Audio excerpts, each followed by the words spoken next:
All right, folks. Finally, the Yankees popped that free agency cherry, and they went out and got a silver slugger, Max Fried. How about that? So for those of you who don't know or don't have your notifications on Twitter or X, whatever you want to call it, Max Fried is signed with the New York Yankees, 8 years, $218 million. Jake, is that correct? That is a correct. lot of money. It's a lot of money. It is. And I think some people are trying to look at this, and perhaps they look at Max Fried as sort of in that Carlos Rodon, right? That Blake Snell role. But if you look at his numbers, he's much better than that. The one issue with him has for sure been availability, which is probably a little overstated if you actually look at his numbers. He's pitched 30 starts multiple times the last 3 seasons, so a little overblown. But this is a big-time pitcher. This is an ace in a rotation, but there's been one catch. It's actually been a catch, Jake, that you've mentioned before, and it's his performance in the postseason. And that is something that is going to be a hurdle. There's no harder place to pitch in the postseason than in New York. We're not talking Queens. We're talking for the Yankees. It is a very, very difficult job. And when someone can't do it in Atlanta or couldn't do it in the past, you are taking a big risk trying to see if he can do it on the biggest stage in baseball. So we're going to find that out probably this year. And I'm actually not as disappointed as I thought I would be. I knew that they were involved on this pitcher, but what I'm trying to unfold, Jake, is that were they trying to get this deal done as soon as possible to possibly get a deal done for a position player using their rotation via trade? What do you think? I think that's exactly what this is. I don't know if it, and this is the thing. I think you mentioned Luis Heel. I think a lot of people have mentioned Luis Heel, if that is for Kyle Tucker. I think it could be Clark Schmidt as well. So I don't necessarily think it's just Luis Heel. I think Clark Schmidt's also on the table. But I think that they would dangle those guys. And to be fair, they could trade Rodon too. I don't know, how they get that done, but you could attach some prospects and trade Rodon and just say, look, we got our lefty. We don't need 2 lefties and just to hold on to this guy just for the sake that he's a lefty.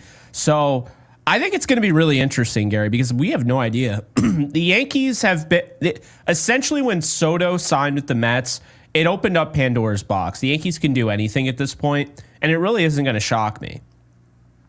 Yeah, and then you're also talking about, I know earlier this morning I was texting, actually this is yesterday, and I was texting you about what the Yankees could potentially do, and a lot of people said I would do this, I would do that. But one thing I told people is that if a deal takes you a week and a half to accomplish, by the time you look up and it essentially falls through, you don't have a backup plan, right? Yeah. If the Yankees say, let's go after Burns, and Burns ends up taking you 3 or 4 days, and you're talking about negotiations that end up going into the mid 300 millions, you may end up losing the player or being outbid, and you turn around and there's nothing to show for it. And the Yankees have done this plenty of times. And matter of fact, for Yankees fans with experience, we've done this plenty at the deadline. We waited to the last possible second. You like to get your ducks in order, and it's possible that the Yankees and Brian Cashman said, maybe we don't want to go up to $218 million for 8 years. I know 8 years scares a lot of people, especially for a player that has dealt with injury. But again, there could be a reason that this deal got done as fast as it did, because the reports that were coming out 2 or 3 hours ago, I want to make sure this is said, was that he was going to make a decision by Thursday. We got it on a Tuesday, very early. So interesting. And in addition to that, I want to add to that, Gary, because I had just sent you a tweet not even an hour ago. The Yankees had offered him 7 years.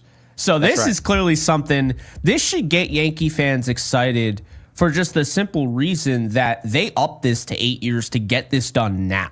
And that tells me that there's something coming.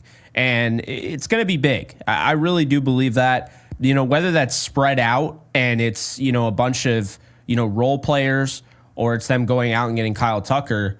I mean, there's only one team that has proven that they will go out and get that type of player like Juan Soto, and that is the Yankees, to make that trade. And so I do think if Kyle Tucker is traded, he will be a New York Yankee. I have no doubt about it. It's just a matter of, will the Yankees do it? Do they have enough? Will the Astros do it? Framber Valdez, I'm going to bring him up because I think he's an absolute stud, but he's in his 30s now, right? Trading away Luis Gil would be painful, but it's almost like right now, Valdez is probably the better pitcher, if we're being honest, by a little bit, right? Like 2.91 ERA last year. Really good pitcher. But Valdez is older. However, better, older, all that. You get Gil, and Gil's a part of the deal for Kyle Tucker. But I've pushed this because, Gary, they're trying to get money off their books. And while it feels, if you're just looking at it in the scope of just a trade, like without any of the numbers backing it, like Luis Gil for Kyle Tucker and Valdez, and obviously Luis Gil and other guys for Kyle Tucker and Valdez, sounds like the Yankees are getting an absolute steal. They're fleecing them. But when you really look at the money there, Kyle Tucker wants more than a 6-year deal. The Astros aren't going to give him that. They're just not. They're not willing to do that. And the Yankees would be willing to do that. They were willing to give Soto 15 or 16. 16 years. It is absurd how many years we're giving away years. Yeah. Like they're hot cakes. So obviously, Brian Cashman is working under a payroll, a very strict payroll, you can tell. Because when a team's unafraid to give years, that stretches money. When you talk about $760 million, it's a ludicrous amount of money. Everyone has to remember that these numbers are divided by the years. Whatever offer you gave, you've got to do some division and see what that's looking like annually. The Yankees were offering $47.5 million, still a lot of money, but the Mets were paying $51.5 plus a $75 million signing bonus. So when it comes to Max Fried, when everyone says, why would we go the extra year? They're trying to get that number annually down. So it tells me the Yankees are looking via trade after this move. It's a matter of who it is. Is it Cody Bellinger? Is it Kyle Tucker? I know the sexy pickup right now is Kyle Tucker, and sometimes the sexy pickup's the wrong pickup. But Kyle Tucker, for those of you who don't watch him play, is a superstar. His contract is going to be in the mid 400s all the way up to the low 500s. It's crazy money, but that's the market that we live in. It's the market, especially when some of the richest teams in baseball are throwing around numbers like 700 million for guys like Juan Soto, which we've called generational, but I've seen better players than Juan Soto. We've seen Alex Rodriguez. He wasn't the best on the Yankees. He wasn't the best player. So this is an all-time great player that we would have loved to have. But when you talk about, oh, he's the best one out there right now, he gets almost 800 million, 805 to be exact.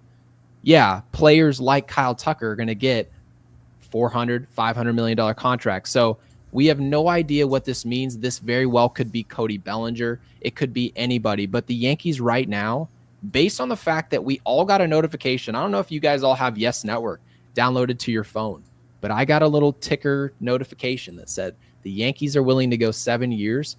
No more than 25 minutes later, my phone jingles Jeff Passan. The Yankees have gone 8 years to get that deal done. It goes to show you, Brian Cashman said, what do I need to do to finish this right now? 8 years, let's go.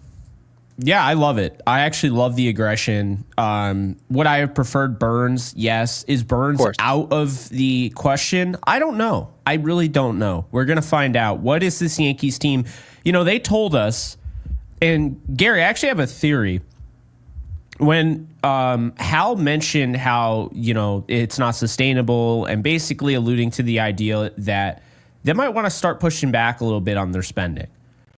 That was before thinking, and this is really my theory, is that I think it was him saying to Yankees fans, we're going to get Juan Soto back, but if we do, you have to understand, we're not going to be able to spend as much as you want us to, right? Well, they didn't get Soto. And so I think that opens up the door for them to spend more than maybe people thought. They're in on everybody, according to multiple reports. Everybody. Okay, except for Arenado, which is, thank God, because there's a lot of reports out there that were conflicting that they were in on Arenado. Do not want him. That is you ever play Minesweeper? That's a mine. Anyway. I have played Minesweeper. I guess there was strategy behind the game. Never understood the game. Can I bring up one thing? I just clicked a bunch of spaces. I want to bring up the injury history. I'll bring up one concern, and I'll also bring up a reason that we can take a step back on the injury history. Now, one thing to actually address the concern, because it is concerning. Absolutely. Is that earlier this year, okay, this is in the middle of the year, right after the break, Max Fried goes on the IL with a forearm injury. Okay. And for those of you who watch baseball, anytime we saw this with Garrett Cole at the very beginning of this year, missed essentially the first couple months of the year with a forearm injury. And a lot of us were worried. A lot of people told us this is going to end up in Tommy John. And we've seen it plenty before. You've seen forearm tightness. Then all of a sudden a week goes by. Then you hear about Tommy John surgery. Doesn't mean Max Fried is getting Tommy John, but what did we see the year prior, the month prior? Forearm injury. Okay. So again, it's a red flag. There's no question. There's a reason this player isn't getting $300 million. There's a reason that his contract's not starting with a 4. It's because of this. But I will say, when you look at his numbers, he's a spectacular pitcher. Now, to step back and digress from that, if you look at how many games he's pitched over the years, he pitched 29 games this year. Okay. If you're fully healthy the whole year, you pitch about 35 starts. That's very good. That's Corbin Burns territory, right? Like, that is a bulldog. 14 starts last year, so not great. 30 the year prior, 28 the year before that. If the Yankees get 30 starts this year from Max Fried, it's a win. Because his bottom line season, his baseline season, is a very, very good pitcher. Much better than Carlos Rodon. I know we just talked about that. He's a lot better than what people think. The hurdle here is going to be postseason pitching. But as far as I'm concerned, my worry is not this. My worry is the Yankees punching a ticket into the postseason, outrunning Baltimore. And then we need to have the lineup to win, to put it across the finish line in the fundamentals and athleticism. We didn't have that last year. After this moment, an 8-year, $218 million contract, Brian Cashman has to get busy right now to find those bats. I agree. And, you had mentioned, because we texted today, and, you mentioned Teoscar Hernandez, and I looked into that, and I don't think I've been doing a good enough job for our fan base here. I don't feel like I really talked about him much.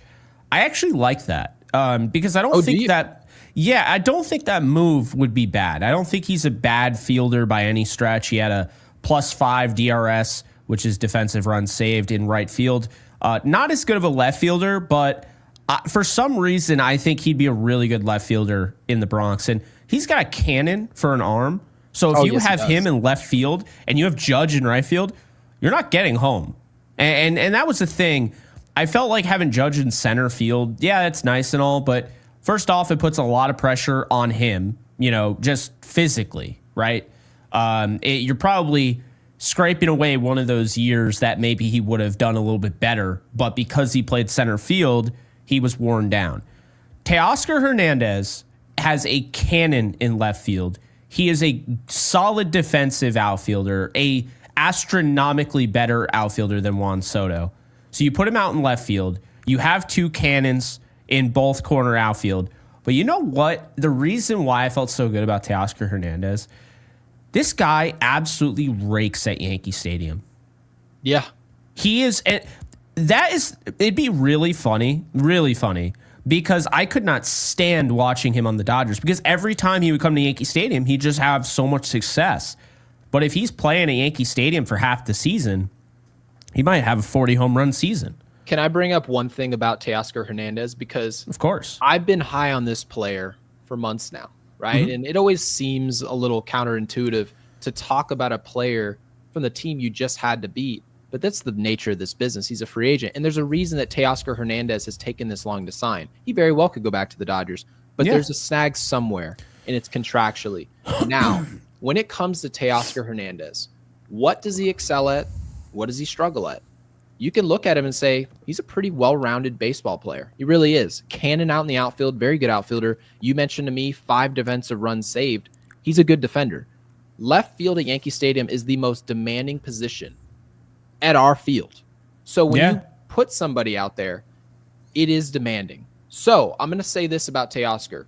What did the Yankees struggle with? It was fundamentals and hitting left-handed pitching. We didn't do it well all season long. Didn't happen once. Okay, so people can clamor about where the left-handed bat's coming from. My concern is where are good bats coming from, specifically that can hit left-handed pitching, because it was non-existent. Teoscar Hernandez, when we came into that Dodgers series, before game 1, I said some of the keys when Carlos Rodon takes the mound. Any left-handed arm, you need to circle Teoscar Hernandez. He is going to do damage. He is going to be a problem. He's going to find an advantage. He's going to cash in. It's exactly what happened.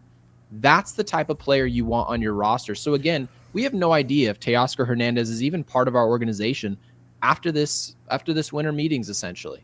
But I will say this. He's the type of guy that is going to produce, and the Yankees need more than one guy, more than one bat. He's one of the names that could be a good fit.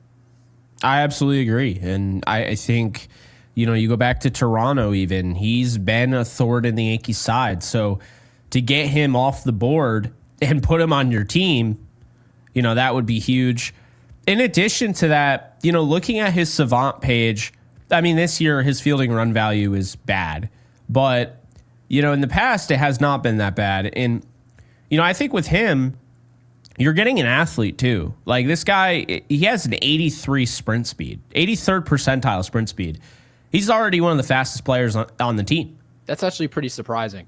It is. But you know what? He stole 12 bags this year and hit 33 bombs. And what's funny is it kind of, this free agency with Teoscar Hernandez and Santander, when you look at Santander, I think when I look at him, and I think Anthony Santander is a good player, but when I look at him, I see that 44 home runs, right?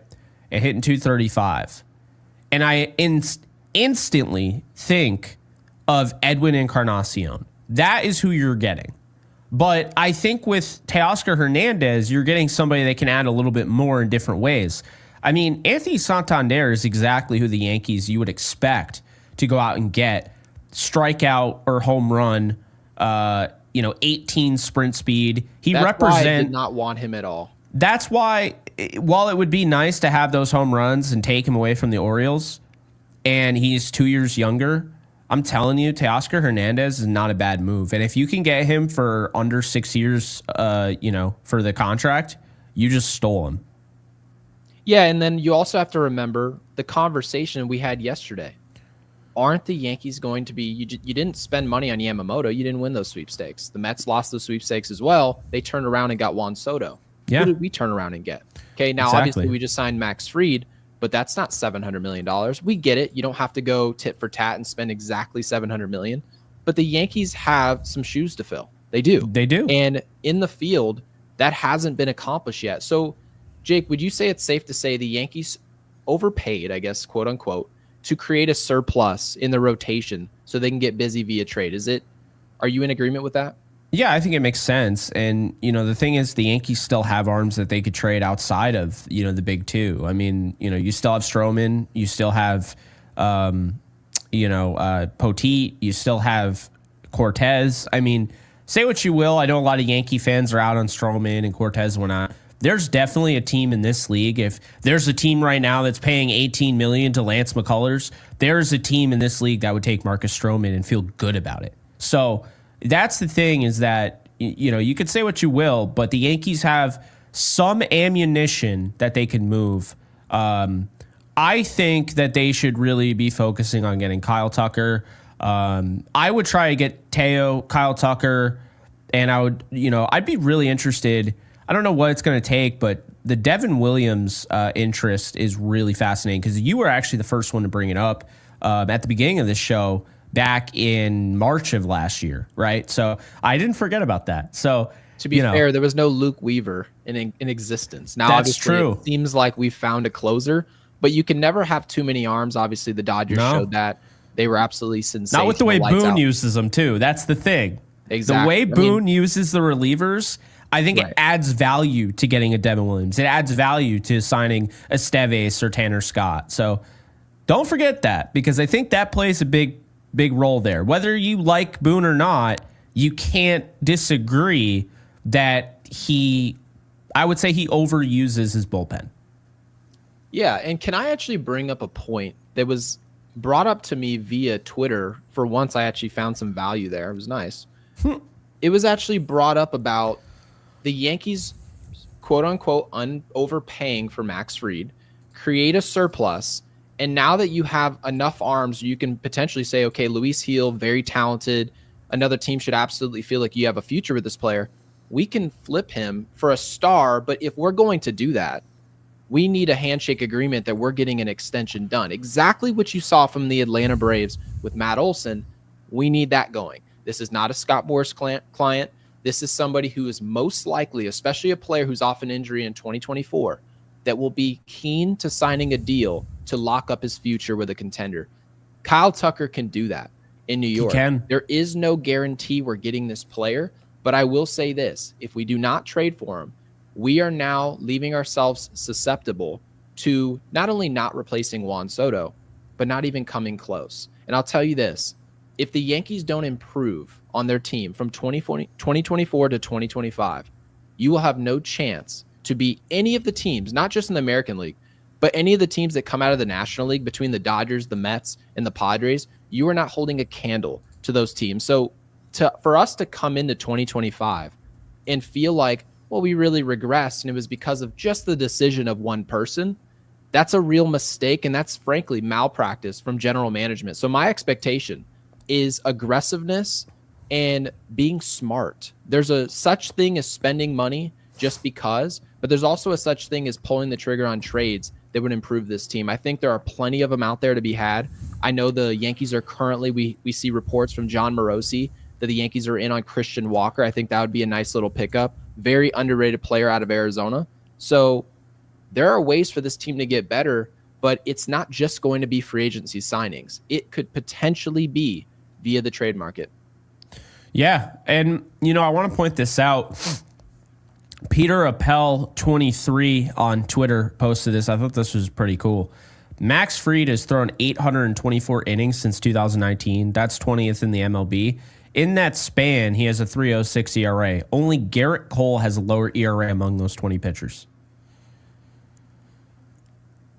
And yet, no one would associate Max Fried as one of the best pitchers in the game. Braves fans would probably say he is, but obviously availability was somewhat of an issue for them.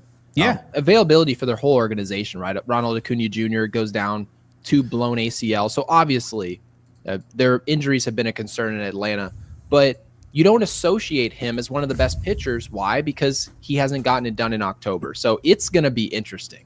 It is must-see. He's not a sexy pitcher. He's just not. He doesn't have blow away stuff.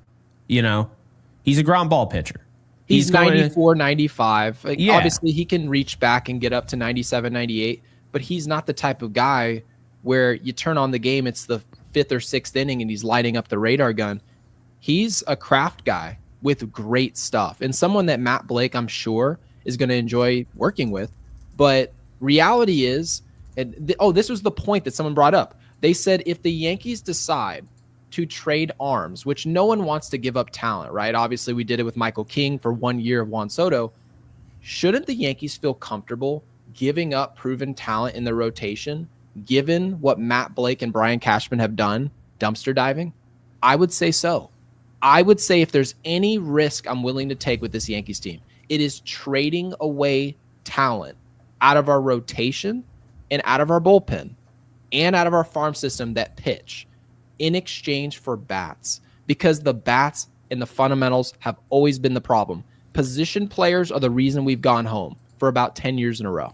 So as far as I'm concerned, I've usually been pretty happy with the arms. Even though people can complain about Marcus Stroman, you can complain about Nestor Cortez, you can complain about whoever you want. Clayton Beater not coming up to the big leagues, you can complain about a lot of people. But the reality is, by the end of the year, what we always say, God, I think maybe we can use a couple arms out of the bullpen. We don't usually complain about our starting pitching. It's usually pretty good by the end. And it was. We couldn't score, we couldn't field, and we couldn't cover bases. It's really what it came down to. No, that's a really good point. I thought the pitching was pretty good, all things considered. So looking at last year, people are going to shit on Max Fried. It is what it is. Max Fried pitched 174.1 innings, right? That would put him neck and neck with Cortez and just under Carlos Rodon. And the thing that I want to point out here, so Nestor Cortez pitched exactly the same amount of innings, And this is really fascinating because when you look at Nestor Cortez, he got 161 ground balls generated. Do you know how many Max Fried had? How many? 266. So you think that's a real factor? Yes, I do. I would agree. I think this is not just a ground ball pitcher. This might be the best ground ball pitcher in baseball. It's Who's pretty better? impressive. Who's better? 266. Or sorry, I read that wrong. 286. So 286 ground balls and 174 in the third innings. And people look at that like he pitches to contact. I don't think he pitches to contact. I think he just, when he does have contact, it's one of the lowest in the league. And I actually have, proof to back that up because when you look at Max Fried on Savant, well, guess what? His his average exit velocity is a 95th percentile at 86.3. That's insane. Is it safe to say that a quality infield defense will be important, right? Is that safe to say? I think they went in with a game plan that they wanted this guy. So when you said the ground ball thing, we were talking about the ground balls. We talked about that, but let's be honest here. I don't think we realized 286 ground balls in 174 innings is absurd, right? They clearly had this planned out. They wanted him before Juan Soto, before any of this. And Gary, it's not as simple as they had this planned out where we're going to go out and get Max Fried and then we'll just figure out. No. They had this planned out in that this is why we're not bringing back Gleyber Torres because we are going to rely on ground balls and we cannot afford to have any errors. If we are Caleb Durbin more valuable. Absolutely. If you're talking about putting Caleb Durbin out there, we have no idea if Caleb Durbin is actually going to be the starting second baseman. We're not reporters. We're podcasters. No, he's the odds-on favorite, but that doesn't mean anything. We are simply reacting to what they tell us. And if they tell us Caleb Durbin is more likely than not going to be the starting second baseman, I know for certain. I may not be getting the bat of Gleyber Torres. I know for a fact I probably won't. But I know I'm getting the glove. I know I'm getting the arm. I know I'm getting the athleticism. So when you sign a player, you overpay for a player like Max Fried, but you look at you deep dive into his numbers and you say, he's a ground ball machine. Right? Yeah. And you see his ERA, and he's much better than a lot of people anticipate. You say, I probably want better infielders. I probably want, if I've got Jazz Chisholm and I liked his athleticism in the infield, Anthony Volpe, you say, I like what he does defensively, but I can't stand what Rizzo's doing defensively, can't stand what Gleyber Torres is doing. How about if we bring two guys like Christian Walker and Caleb Durbin in and let them go to work? What type of impact does Max Fried have then? And so we're going to see that. But again, this is not a finished product. This is only a good signing provided what comes behind it. And if you see a 1 year, 2 year deal and the Yankees tell you, oh, we're just going to try to be in on Kyle Tucker next year, in my opinion, it's not going to be a good offseason. The New York Yankees need to exercise everything they can. And if you're told no, so be it. But I don't want to hear that the Yankees wanted to protect so-and-so from a trade because the reality is all of those so-and-sos over the years they've turned into nobodies. They just have. So I need to see some aggressiveness. I need to see some execution. And like I said earlier, just because Juan Soto told you guys no, that's a punch right in the mouth. But what are you going to do about it? At some point or another, other organizations were told no as well. They've got to move on and make moves as well. So Brian Cashman, it's time to do your job. So right now, it looks as though the current rotation would be Cole, Fried, Heel, Rodon, and Clark Schmidt, with Cortez, Stroman, and Poteet on the back half of that. That is definitely a top 5 rotation in baseball, maybe top 3. And I think, I mean, if you could find a way to add another guy and maybe even move Rodon, I wouldn't be against that. But right now, I kind of feel like the only way they're going to add another guy like Burns or somebody, you have to be okay with the idea they're probably moving Heel or Schmidt. Heel should be gone. People look at this as Gary wants Luis Gil traded. That's exactly, they probably understand, on a deeper level, that's not what I'm genuinely saying. I'm saying there is something else we need more than this. Somebody else could use you, no question, right? Would we have liked to have Michael King this year? Probably. Would we have liked to have Michael King, given we just traded him for a rental? Would we like to have him 2025 and on? Surely, right? Very good pitcher. And not only that, he moved into the rotation and was dominant. Very good for San Diego. And they love that they made that trade. Having said that, when you're talking about the Yankees and acquiring assets, you need to look at, hey guys, we are not athletic in any way. We are not able to score. Why is that? Well, we don't have any offensive depth. You look out in left field, it's still Alex Verdugo. Why is he starting out there? Well, he's starting because of his glove. It's not because of his bat, it's his glove. Okay. Aaron Judge, why is he in center field? He's in center field because Juan Soto can't play left field. So we have to put him in right field with the short porch. Otherwise, he can't be in the field. He's a DH. Wow, okay. So if you really look at the Yankees didn't have any flexibility defensively. They had no flexibility offensively. We were moving around our lineup left and right. Why? Because we didn't have enough talent to just plug and play. It was a whole Circus Olay show the whole year. And it actually is much easier to play when you have enough talent to where you can say, I know he's hitting second. I know he's leading off. He's the 3-hitter. It's much easier to play. So as far as I'm concerned, this move allows for us to say, okay, Brian, now what are you going to do about this lineup? When I look at this Yankees 6 through 8 hitters, when I look at who's hitting 5th, is it a player I even want up at the plate? Is it a yes? Well, then now you've done your job. So as far as I'm concerned, I'm actually pretty happy that not only who we got, it's more so about when we got them. It was early. So now at this point, we have as much time as you can possibly have. If anyone wants to go get Kyle Tucker, we've got more time than anybody else to do it. If you want to go out and get Cody Bellinger, we've got all the runway we need. So as far as I'm concerned, we're going to see where expectations are and where we look, what we look like on opening day. Because I know we're going to try and be there. And I don't want to look out into the outfield and have people tell me it's stopgap season in the middle of Aaron Judge's prime, right? Because people tell me, let's wait on Kyle Tucker. Let's wait till he's a free agent. I don't want to give up prospects. And I say, really? So you're just going to give up age 32 season for Aaron Judge and you're just going to punt it to age 33? Because I know for a fact, if we don't make a big splash, we're not winning a World Series in 2025. It's not even possible. So the Yankees punting to wait on a player is just not an option as far as I'm concerned. No, I agree. And, it's funny. I'm going to bring up the analogy. I think you were the first one to bring this up before me, but the Rams and Von Miller, right? Mm-hmm. And the thing that was so detrimental to the Rams, and it's their own fault, is that when Von Miller, after they won the Super Bowl, it was all this run it back, run it back, run it back. There was a lot of retirement talks about Aaron Donald and, Sean McVay. And they both, were like, we're coming back.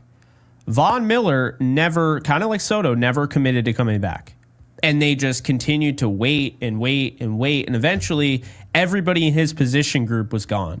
And it's the opposite. So honestly, feel good if you're a Yankees fan right now because Juan Soto, and the guy's still a diva. I'm still calling him that, just like yesterday. Diva was the movie.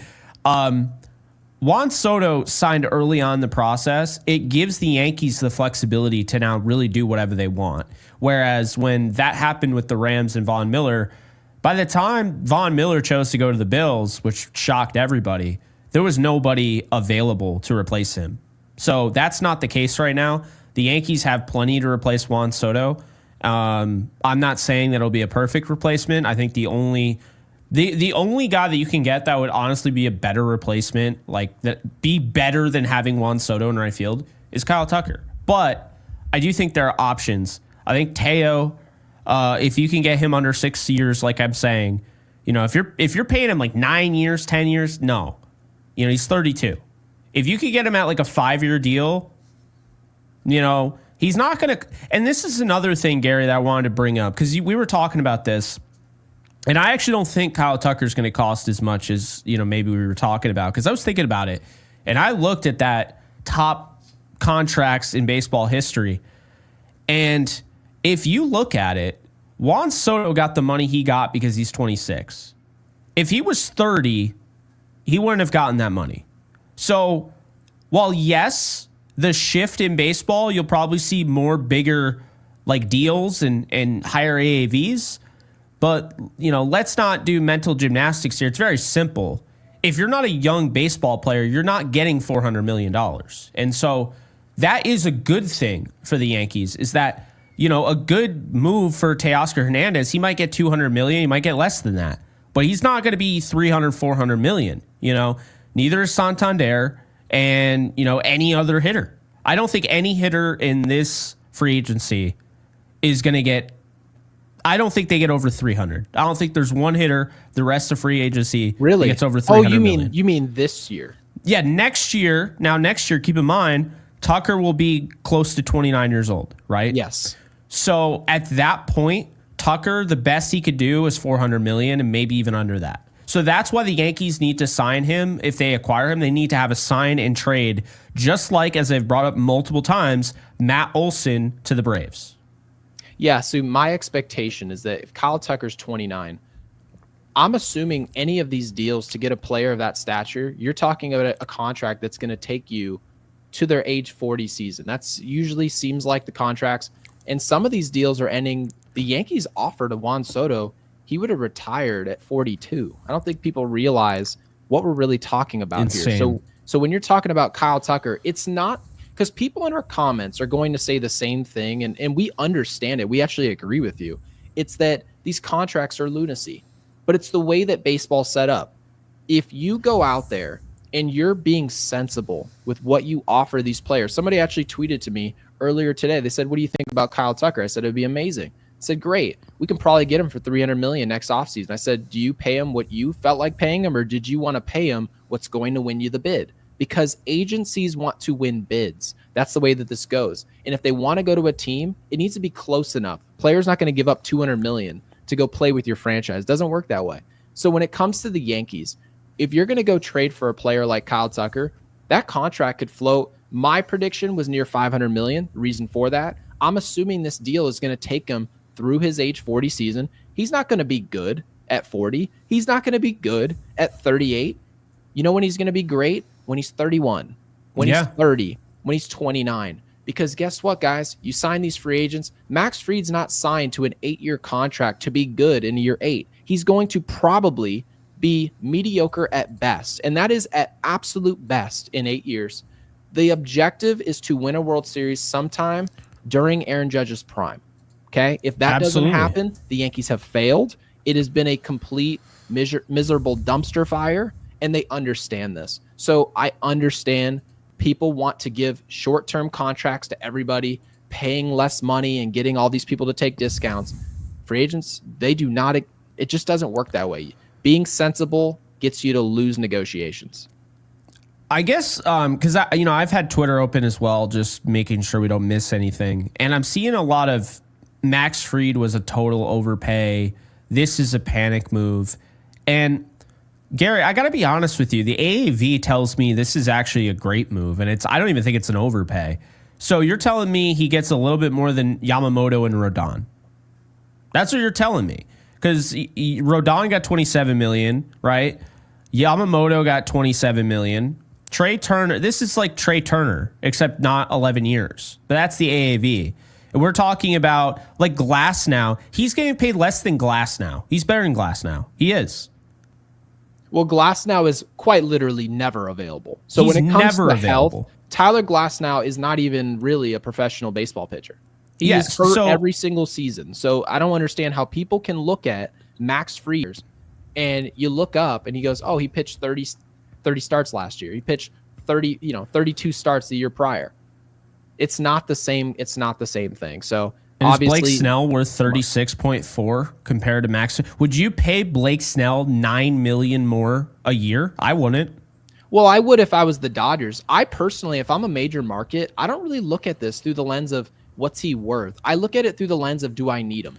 Do I want him on the team? That's what I look at. How many times during the World Series did any of us in the chat, because there are people who have watched our show every single episode, how many times do people complain about how much a player makes when they're playing well. Do you ever remember hearing about that? Do you ever remember when Aaron Judge was taking Emmanuel Clase deep to right field and tying that game? Do you remember after that home run, anybody talking about making $36 million a year? Or do you remember when Juan Soto hit a home run that essentially sent us to the World Series? Do you remember people saying that he's going to be overpaid this offseason? Or do you remember people saying, write him a blank check? No one cares about what these players make if they pitch well. It's just a simple concept of, will Max Fried pitch well in New York or will he not? If he does, we won't talk about his contract. If he does not, we will talk about it. Carlos Rodon was a pitcher that we said he's a huge, huge wild card. We have no idea what he's going to be. So much so that on this show, Jake, I won't speak for you. I'll speak for myself. I said, I don't even know if I want him pitching in this postseason game. I have no idea if I want him pitching. Long behold, Carlos Rodon was sensational. He completely dominated the game. And after the game, I wasn't thinking about his contract. I wasn't thinking about the fact we gave him $182 million. I was thinking about the fact that he pitched well for the Yankees. That's the way this contract's going to work out. If you're good, great. If you're bad, people are going to talk about your money. It's true. I mean, and look, you know, when you look at Fried, and we haven't really gone into his postseason game log. We just went by the fact that he's got a 5.10 postseason ERA, you know, in 67 innings. And I mean, that's fair. But now that he's a Yankee, we can dive a little bit more into this, knowing that it's not a waste of time. He's signed with the Yankees, and this is some value. He's had some decent games. Like, this isn't like a guy that goes out there and he just absolutely craps the bed, right? When you look at, say, going back to the 2020 postseason, he had the game in the NL wild card against Cincinnati. They won 1-0, 7 innings pitched, 6 hits, 0 earned runs, right? Next game, Miami, 6 hits, 4 earned runs. They win 9-5. The next game against the Dodgers in the NLCS, he only gives up 4 hits, 1 run, 9 strikeouts in 6 innings. And then the next game, he pitches game 6 of the NLCS. They lose a 3-1 ball game. He pitches 6 2/3, gives up 8 hits, 3 earned runs. So it was kind of an up and down thing, but it's not like he automatically is guaranteed to be terrible. So there is some hope there. 2021 NLDS against the Milwaukee Brewers. He throws a 3-hitter, 3-hit shutout, 9 strikeouts, gets the win 1-0. Then you look at the Dodgers game, gives up 8 hits. Keep in mind, ground ball pitcher. It's okay to give up hits. If you're not giving up runs, it's good. He gives up 2 runs in that game. They win 3-2 in game 1 of the NLCS against the Dodgers. In game 5, he pitches against the Dodgers. He gives up 5. He has 8 hits. So you're seeing this pattern. Gave up 6 runs against Houston in game 2 of the World Series in 2021. But in game 6, he comes around and pitches a 6-inning shutout, 4-hitter, 6 strikeouts, and wins 7-0 in that game. We've seen kind of a back and forth here where he has his moments and he doesn't have it. But at least we've seen, albeit a small sample size, Gary, I feel a little bit better looking at this game log since he became a starter. Because keep in mind, 2019, 2018, he's just coming in for an inning, a third of an inning. That's not really, it's really overblown because he had that one outing in the NLDS against St. Louis in 2019 where he gave up 4 runs in 1 2/3. I remember that. Exactly. Yeah. But aside from that, if you really look at it, there's stuff that I can take away from here and feel a little bit better about. And that's kind of my deal here. I'm looking at this and I'm like, you know what? I was very concerned. But the reality is Max Fried, when you take away his relief outing, right? And just 2020, Gary, Max Fried is 7-4 in 11 games with 58 2/3 innings pitched. He's given up 28 earned runs. He has a 4.30 ERA, right? Which is not great, but it's not the 5 we were just talking about. And he's got a winning record. I think really when you look at it, it's easy to be understanding of, he's not the best in the postseason. He's not himself. But he's not a lost cause. And I hope I'm getting that. That's the message I'm getting through to people. He's had games where he has shut the door And it's not just the wild card where, you look at Aaron Judge in the postseason, but his wild card numbers are ridiculous, right? No, he has a World Series shutout against Houston. I'm not saying complete game, but 6 innings pitched in a World Series is great. 6-inning shutout against Houston. He's got a 6-inning shutout against Milwaukee. He's got a 1-run, allowed game against the Dodgers in the NLCS.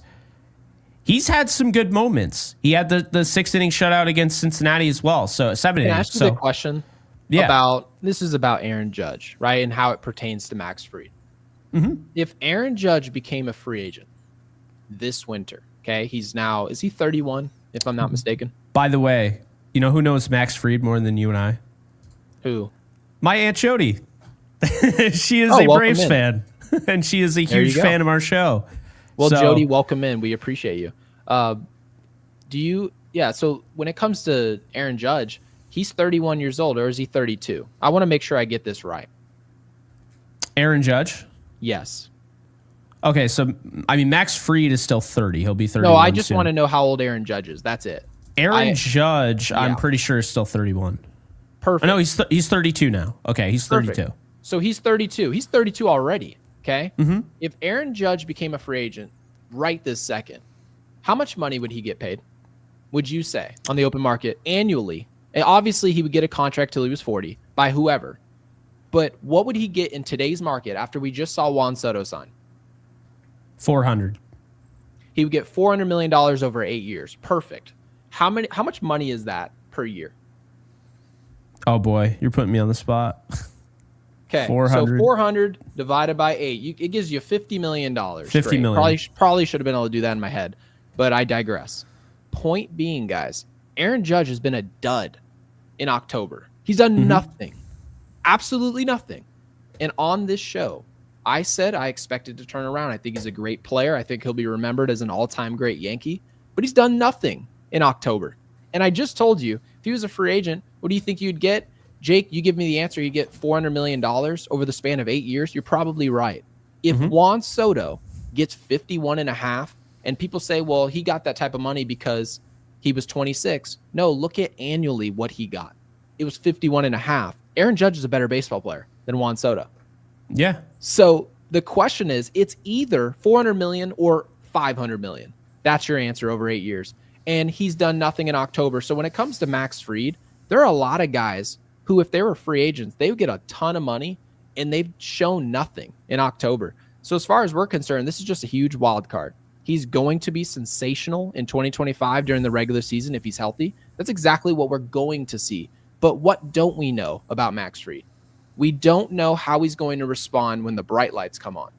When all the casual baseball fans say, I was watching the Reds all year this year, but I'm going to turn my head and watch the Yankees tonight because, it's the Yankees. I want to see the Yankees play. Those are the games that are hard to pitch in. We need to see what he does.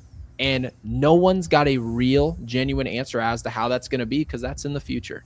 So as far as I'm concerned, when you pitch incredibly well in the regular season and you show you can do that year after year after year, you get $218 million, whether you deserve that or not. No, that's definitely fair. And I think just looking at, Fried, like I was saying, going through the game logs, he's had his moments where it's not like he doesn't have it. See, when you talk about a guy like Zach Greinke, you knew he wasn't going to work in the Bronx because he knew his anxiety wouldn't work in the Bronx. Like, it's not going to work. Fried has shown you that he can pitch in the postseason with success, and he's done it in the World Series. But he's also shown you he's had his bad moments. How's that any different than Rodon? How's that any different than what's already on the roster? Even Garrett Cole, right? Garrett Cole has been great, but Garrett Cole's had his moments as well. So, and yes, Judge is better than Soto. Judge is, at this point, now, in terms of an investment, Soto's the better investment. He's 26. That's the reason you saw the number past Ohtani. Ohtani was 30 at the time, 29. Made perfect sense why you got more money. You get an extra 4 years. So I don't understand why people are so blown away by these numbers. The number's just going to continue to go up. So yeah, it is what it is. We talked about it. The years, they don't really matter because you're not signing Max Fried for down the road. You're signing him for now. Yeah. You're trying to make sure this soon-to-be 33-year-old baseball player that is the best outside of Ohtani, you're trying to make sure he leaves his career with a ring. You're trying to make sure that you get it done before you lose Garrett Cole, you lose Aaron Judge to retirement. And this is how you do it. You go out and you get players like this. And look, I know we said Fried's postseason numbers are not great. And now it seems like we're maybe being a little contradictory. But I will say that for the most part, you're getting one of the best pitchers in baseball who is just a perfect fit for Yankee Stadium. Because at Yankee Stadium, you have a lot of these guys. Heel gives up home runs. Schmidt gives up home runs. How many times, even the year I think Garrett Cole won the Cy Young, how many times did he give up home runs in a row? Like, it was like a certain amount of games in a row he gave up a home run at Yankee Stadium. So now you have a guy that had 286 ground balls registered last year. I think it's a perfect fit. And now, you just have to hope that they get their defense intact. Volpe continues to develop as a defensive player, former Gold Glove winner. Did you see what Jeff Passan said, by the way? I did not. Juan Soto. So I thought it was interesting and how it also could pertain to this situation with Max Fried and the Yankees over the next 8 years. Jeff Passan came out and he went on ESPN and said, yeah, it was a gross overpay. But what's so interesting I did see about that. So what's so interesting about what he said is if you really listen to what he's saying, he's not saying it's a bad signing. He's saying business sense wise, in terms of payroll and all that type of stuff, it's not logical. It doesn't necessarily work. But the point that he's making, if you really asked him, hey, should the Mets have done everything they can do to land Juan Soto? He would have absolutely given you a resounding yes. Steve Cohen gave a promise that he's going to invest his hard-earned money and put it on these players. That's what he said he's going to do. And when Juan Soto becomes a free agent, did the Mets need Juan Soto? Yes, they did. They did. They just got to a championship series. They want to go and they want to win. So reality is the contract is going to be a stinker. By year 13 or 12, it's going to be horrible. Everyone knows that. And Jeff Passan knows that. That's why he said it's a bad contract. It makes no logistical sense. But the point is, you have to throw up a ludicrous number to get the player. Because what we saw all year, if you were paying attention, and a lot of people in our chat said the exact same thing, if you really listen to the words out of Juan Soto's mouth, I think he's just going to go top dollar. I think that's what's going to happen here. And when a player tells you, I'm going top dollar, chances are high, whatever team he goes to, it's the team that overpaid the most. Yeah. So what it is. All these players are somewhat overpaid. They're paid probably a little bit more than they should be paid. But reality is you get paid what you can negotiate. And Max Fried was able to not just get $218 million out of the Yankees. He was able to have us get an alert on our phone about 7 years. And we said 7 years. Wow. And then it turned into 8 in a span of 15 minutes. That was his negotiation power. I love it. Like, if you know you want something, don't balk at. Sometimes you just got to pay a little bit more to get it. That's just the way it is. Like, not wrong. So that's. I guess it's my turn for a movie. Hold on just a second. I'll stall. Appreciate it. Of course, man. Yeah, I also wanted to point out something I saw earlier today on Twitter that I forget one of the reporters put it out there. I thought was perfectly encapsulated. When Aaron Judge walked through that door and, he became what he became, everyone in that building knew he wanted to be a Yankee. There was a chance he could leave. There was absolutely a chance he could go to the Padres or the Giants. But he wanted to be a Yankee. That was genuine. And he proved that by taking $60 million less. And when Derek Jeter came to the negotiation table, he made it clear he wanted to be a Yankee. Juan Soto didn't care. He didn't care about the bleacher creatures. He didn't care about pinstripes. He didn't care about their history. Juan Soto was asking questions like, where's my family going to be every game? Where are we at with the farm system? How does that look? He was asking those questions. He was asking questions that pertain to now, not just, down the road, tomorrow, now. And you know what? I do find him a diva for that whole sweet thing, but I do think those are justifiable questions. I think they're fair, and I think he looked at it the right way. I think he made the wrong decision personally. I think he will regret this. And I just think this is, when we talk about why Monument Park means so much to so many people and why it's such a big deal and so prestigious, is because these are true Yankees. These are guys that are willing to take less money to stay. These are guys that actually care about the tradition. These are guys that want to be a part of a lasting legacy, want to wear the same uniform that Babe Ruth, Lou Gehrig, Reggie Jackson, and so forth wore. And Juan Soto's not one of those people. At the end of the day, that's just what it is. Like I said, I do think he made a mistake, but he has a chance to be the greatest Met of all time. He never had a chance to be the greatest Yankee of all time. And furthermore, it would have taken another 3 to 4 years for him to be the best Yankee on the team. He's got some work to do over there. Tom Seaver, Dwight Gooden. He's definitely got some work with the Mets. I wanted to put this one comment up on the screen because I wanted to just bring up how wrong it is. Because Sparks, first of all, we appreciate you getting involved in our show and commenting first and foremost. But second of all, he says, we signed a ground ball pitcher while having one of the worst infield defenses. Good job, Cashman. So first and foremost, we have absolutely no idea. If I asked you, hey, Sparks, who's our starting first baseman this year? Because it wasn't a good one last year. You would tell me, and rightfully so, you have no idea. I don't know who our first baseman is going to be because it would be a guess, right? I don't know. I cover this team every day. Jake doesn't know. He covers this team every day, right? Jack Curry has no idea who the starting first baseman is going to be of the Yankees. No one knows, right? Brian Cashman knows who he's thinking about signing. So having said that, if you did sign Christian Walker, which I think the narrative right now is that the Yankees are the leader in the clubhouse for Christian Walker. It's going to be Christian Walker. If it's going to be Christian Walker, if you look up his defensive numbers, they are sensational. Sensational. People say, oh my gosh, you're going to give a 33-year-old a 4-year deal. Yeah, but guess what? He's 33 this year when he plays for the Yankees. Am I going to be worried about 2 years from now in 2025? I am not going to be. I'm going to be worried about who he is today. So Sparks, you're absolutely correct. If we signed Max Fried and put him back in time in a time machine and had him pitch with Gleyber Torres at second base, we had him pitch with Anthony Rizzo at first base, we had him pitch before Jazz Chisholm was signed to the team and we had no real third baseman, I would agree with you 100%. But now that we've made the necessary additions or subtractions, addition by subtraction, to get better defensively, a signing for a ground ball pitcher, it actually makes sense. It does. And you got to follow the tea leaves. You got to follow the breadcrumbs being left behind. Their first move was to go out and get a guy that had 286 ground balls. It's going to be Christian Walker. Do you know why? They're pivoting away from Bellinger. I'm telling you right now. Oh, you think so? They are going after Kyle Tucker. This is a move. If Kyle Tucker came through, do you know how fast this channel is going to be live? Oh I want God. Everyone to think of what it'll my be face celebration looks like. day on Yankees Unloaded.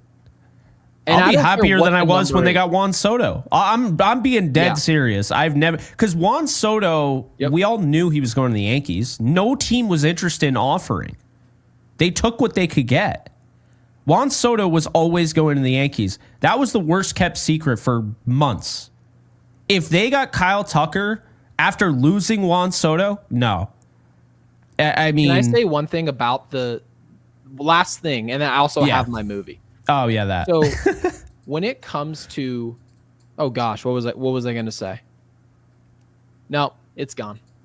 I was thinking of my movie. Been there, it's done that. Way gone. The movie, for those of you who are still here, is John Tucker Must Die. Oh, that's a good one. That's classic. It had to have Tucker in it. The man of the hour right now, and what's so funny about the trade market, especially in baseball, is that nothing can happen. You saw Ohtani. Everyone said, what is Artie Moreno doing? He's not coming back to Anaheim. Just trade the guy. You're going to get a king's ransom for this player. He's the best baseball player who ever lived. He wanted that 4th round pick, man. Yes, he did.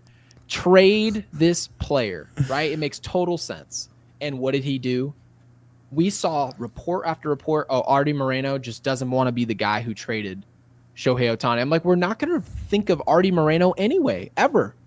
So just do what's best for your organization. And he refused out of ego. So no, there's no telling. The Astros, I think word is that Alex Bregman and the Boston Red Sox, they're not nearing an agreement, but they're absolutely going hard for this player. Alex Bregman signing with another organization outside of the Astros is a bad thing, Yankees fans. That is not what we want. We want to see Alex Bregman re-sign with the Houston Astros because 100%. it just creates another financial hurdle for that team, and we can take advantage of it. It's exactly what happened in San Diego that allowed us to pursue Juan Soto, acquire him, and go to the World Series.